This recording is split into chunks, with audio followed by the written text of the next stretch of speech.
പലപ്പോഴും നമുക്ക് തെറ്റായ ഒരു ഇതുള്ളത് എപ്പോഴും ഓർത്തിരിക്കുക. ഈ കൺവെൻഷണൽ എഡ്യൂക്കേഷൻ പലപ്പോഴും നമ്മൾ പ്രാക്ടിക്കൽ പല ആൾക്കാരും നമ്മൾ കണ്ടിട്ടില്ലേ, വളരെ സാധാരണക്കാരായിട്ടുള്ള ആൾക്കാർ ജീവിതത്തിൽ വിജയിക്കുന്ന ആൾക്കാരിൽ പല ആൾക്കാരും സാധാരണ ആൾക്കാരാണ്. കാരണം നമ്മൾ വിചാരിക്കുന്ന ഭയങ്കര ക്വാളിഫൈഡ് എന്ന് പറഞ്ഞ ആൾക്കാരൊക്കെ പലപ്പോഴും, എല്ലാവരും മോശമെന്നല്ല പറഞ്ഞത്, അവർ പലരും പ്രായോഗിക ജീവിതത്തിൽ പലപ്പോഴും അവരെക്കാൾ സക്സസ്ഫുൾ ആയിട്ട് ഇഷ്ടംപോലെ സാധാരണ ആൾക്കാരെ കാണാറുണ്ട്. അതിൻ്റെ റീസൺ എന്താണ്? സാധാരണ ആൾക്കാരാവും ചെറുപ്പം മുതൽ ഫൈറ്റ് ചെയ്ത് ജീവിക്കുന്നുണ്ട്. എപ്പോഴും അവൻ പ്രോബ്ലം സോൾവിങ്, എല്ലാ ദിവസവും എവരിഡേ പ്രോബ്ലം സോൾവിങ് ചെയ്തുകൊണ്ടാണ് ഇരിക്കുന്നത്. ഏറ്റവും കൂടുതൽ പ്രോബ്ലം സോൾവ് ചെയ്ത് പ്രാക്ടീസ് വരുന്ന ഒരാളാണ് ജീവിതത്തിൽ ഏറ്റവും കൂടുതൽ വിജയിക്കാൻ ചാൻസ്. ഏറ്റവും കൂടുതൽ പ്രോബ്ലം സോൾവ് ചെയ്യാൻ ആർക്കാ അവസരം കിട്ടുന്നത്? ഏറ്റവും കൂടുതൽ പ്രോബ്ലത്തിനെ ഫേസ് ചെയ്യുന്ന ഒരാൾക്ക്, ഏറ്റവും കൂടുതൽ സിറ്റുവേഷനെ ഫേസ് ചെയ്യാൻ അവസരം കിട്ടുന്ന ഒരാൾക്കാണ് ഏറ്റവും കൂടുതൽ പ്രോബ്ലം സോൾവ് ചെയ്യാനുള്ള ചിന്തയുണ്ടാകുന്നത്. നല്ലൊരു എൻ്റർപ്രണർ എന്ന് പറഞ്ഞാൽ അയാളുടെ ലൈഫ് 24 മണിക്കൂറാണ്. ചിലപ്പം ഭാര്യയ്ക്ക് നമുക്ക് ഐസ്ക്രീം മേടിച്ച് കൊടുത്ത് ഇരിക്കണം എന്നൊക്കെ ആയിരിക്കും ഭാര്യയുടെ ആഗ്രഹം. അതൊന്നും ചിലപ്പോൾ നടന്നെന്ന് വരില്ല. ചിലപ്പോൾ സിനിമാ തിയേറ്ററിൽ പോകാനായിട്ടിരിക്കുന്ന സമയത്ത് പോകുന്ന പോയി തിരിച്ചു പോകേണ്ടി വരും. ഇതൊക്കെ സാധാരണ ഒരു എൻ്റർപ്രണർഷിപ്പിനകത്തുള്ളതാണ്. 24 മണിക്കൂർ ഓണായിരിക്കണം. 24 മണിക്കൂറുമാണ് ഒരു എൻ്റർപ്രണറുടെ ലൈഫ് എന്ന് പറഞ്ഞാൽ. അതിനകത്ത് ആസ്വാദനമുണ്ട്. ആസ്വാദനം എന്താണ്? ഒരു കൊച്ചിനെ വളർത്തിക്കൊണ്ട് വരുന്ന ഒരു ആസ്വാദനമാണ്. ഒരു കൊച്ചിനെ വളർത്തിക്കൊണ്ട് വരുന്ന കഷ്ടപ്പാടാണെന്ന് വെച്ചാൽ കഷ്ടപ്പാടാണെന്ന് വേണേൽ പറയാം. ആ കൊച്ചിനെ വളർത്തിക്കൊണ്ട് വരുന്ന സന്തോഷവും ആസ്വാദനമുണ്ട് ഒരു ബിസിനസ് വളർത്തിക്കൊണ്ട് വരുന്നത്. എൻ്റർപ്രണർ അങ്ങനെയാണ് എപ്പോഴും കാണുന്നത്. അതിനകത്ത് ഫെയിലിയർ അക്സെപ്റ്റ് ചെയ്യുക, അത് കറക്റ്റ് ചെയ്യുക, തിരുത്തുക, വീണ്ടും മെച്ചപ്പെടുത്തുക, വേറെ സ്ട്രാറ്റജി നോക്കുക. ഇതാണ് ഒരു എൻ്റർപ്രണറുടെ ലൈഫ് എന്ന് പറഞ്ഞാൽ. 24 hours ഒരു എൻ്റർപ്രണറുടെ ലൈഫ് എന്ന് പറഞ്ഞാൽ.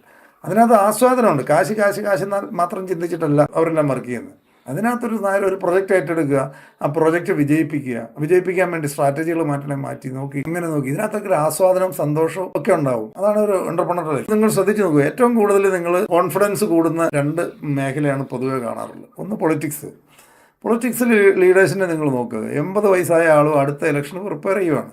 അവർക്കൊന്നും ഈ പറഞ്ഞ റിട്ടയർമെൻറ്റും ഇല്ല, നിരാശയില്ല. പരാജയപ്പെട്ട് മുഴുവൻ പോയതിന് ശേഷം അവരടുത്ത 5 വർഷം കഴിഞ്ഞുള്ള ഇലക്ഷനുള്ള പ്രിപ്പറേഷൻ പിറ്റേ ദിവസം തുടങ്ങുകയാണ്. അവരാരും ആത്മഹത്യ ചെയ്യുന്ന എത്ര പേരുണ്ട്? നിങ്ങൾ പൊളിറ്റീഷ്യൻസിനെ കുറിച്ച് നെഗറ്റീവായിട്ടൊക്കെ ഇപ്പോൾ പറയുന്നുണ്ട്. നിങ്ങൾ നോക്കുക, ലീഡർ കേക്കർമാരൊക്കെ മുഴുവൻ തകർന്നടിച്ചിട്ടും പിന്നെയും പറയുന്നത് അടുത്ത ഇലക്ഷൻ അന്നേരം പ്രിപ്പറേഷൻ തുടങ്ങുകയാണ്.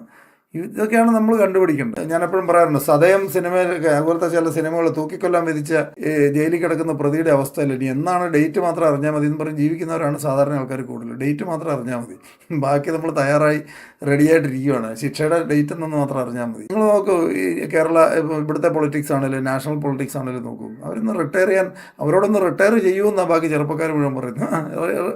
അടുത്തും കൂടെ കഴിഞ്ഞിട്ട് റിട്ടയർ ചെയ്യാമെന്നാണ് അവർ പറയുന്നത്. സേവനം നടത്തി മതിയായില്ലെന്നാണ് അവർ പറയുന്നത്. അപ്പോൾ ഇങ്ങനെ അത് കോൺഫിഡൻസ് ഇവർ ഞാനിതൊക്കെ ഒബ്സർവ് ചെയ്യുന്ന ആളാണ്. രാഷ്ട്രീയം പറഞ്ഞ് നമ്മുടെ സുഹൃത്തുക്കളെയും സൗഹൃദങ്ങളെ കളയാൻ വേണ്ടിയല്ല, രാഷ്ട്രീയത്തിന് ലീഡർഷിപ്പ് പഠിക്കാൻ പറ്റും, അവരുടെ മൈൻഡ് സെറ്റ് പഠിക്കാൻ പറ്റും.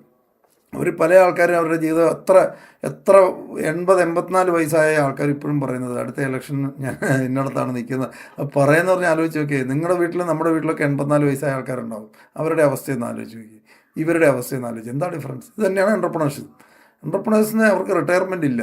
അവരെ സംബന്ധിച്ച് അവർ ആസ്വദിക്കുന്നുണ്ടാണ് ചെയ്യുന്നത്. ചില ആൾക്കാർ ചോദിക്കും കാശുണ്ടാക്കി മടുത്തില്ല. കാശുണ്ടാക്കാൻ വേണ്ടി മാത്രമല്ല, എൻ്റർപ്രണേഴ്സിൻ്റെ ലൈഫ് എന്ന് പറഞ്ഞാൽ ത്രില്ലിംഗ് ആണ്. അതായത് എന്നും ചലഞ്ചസ്, സാധാരണ ആൾക്കാർ ഇതിനെയൊക്കെ വലിയ പ്രതിസന്ധികളായിട്ട് കാണും. എൻ്റർപ്രണേഴ്സ് ഫ്രണ്ടിൽ വരുന്ന ഓരോന്നും പുതിയ ചലഞ്ചസാണ്. ഓക്കെ, അടുത്ത ഹഡിൽസ്, ഞാനിത് ചാടിക്കിടക്കണം, അടുത്ത സാധനം ദിവസവും ഇതുപോലത്തെ സാധനങ്ങൾ വരും. അതാണ് എൻ്റർപ്രണർഷിപ്പ് എന്ന് പറഞ്ഞാൽ.